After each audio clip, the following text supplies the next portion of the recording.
সম্রাট বীরবল এবং একজন অসাধু রাজকর্মচারীর গল্প। গল্পটি শুরু করা যাক।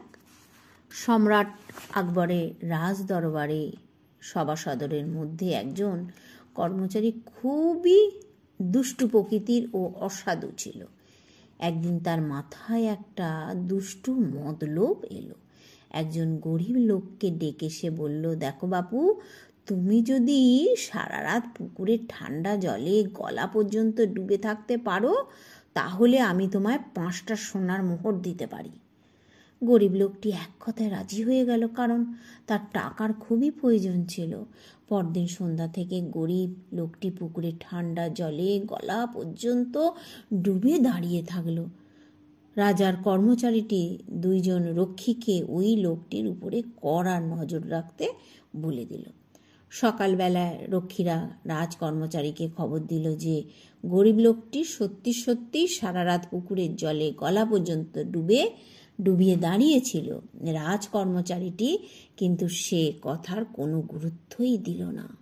গরিব লোকটি পরদিন যখন তার পুরস্কারের আশা সেই রাজকর্মচারীর কাছে গেল, তখন সে তাকে জিজ্ঞেস করলো, আচ্ছা বলো তো ভাইয়া, পুকুরের ধারে কাছে কি কোনো লাইট পোস্ট ছিল? লোকটি জবাব দিল, আগে হুজুর, ছিল বই কি। রাজকর্মচারী তখন প্রশ্ন করল, তুমি কি সারা রাত ওই আলোর দিকে তাকিয়েছিলে? লোকটি তখন বলল, হ্যাঁ হুজুর, আমি তো আলোর দিকে তাকিয়ে তাকিয়েই বলতে গেলে সারা রাত কাটিয়েই দিলাম। তাই বলো, ঠান্ডা জলে দাঁড়িয়ে তুমি আলোর দিকে তাকিয়ে তাকিয়েই সারা রাত কাটিয়ে দিলে?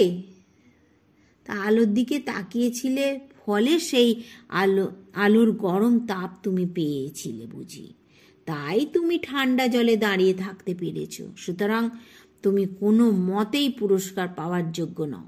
যাও, ভাগো এখান থেকে। গরিব লোকটি আর কি করে, সে হতাশ হয়ে করুণ নয়নে সদরে বুদ্ধিমান বীরবলের কাছে গেল। সে সমস্ত ঘটনা বিস্তারিত জানিয়ে তার সাহায্যের প্রার্থনা করল। সব শোনার পর বীরবল বললেন, তুমি হতাশ হও না ভাই, ধৈর্য ধরো, আমি তোমার জন্য সুবিচারের আমি ব্যবস্থা করছি।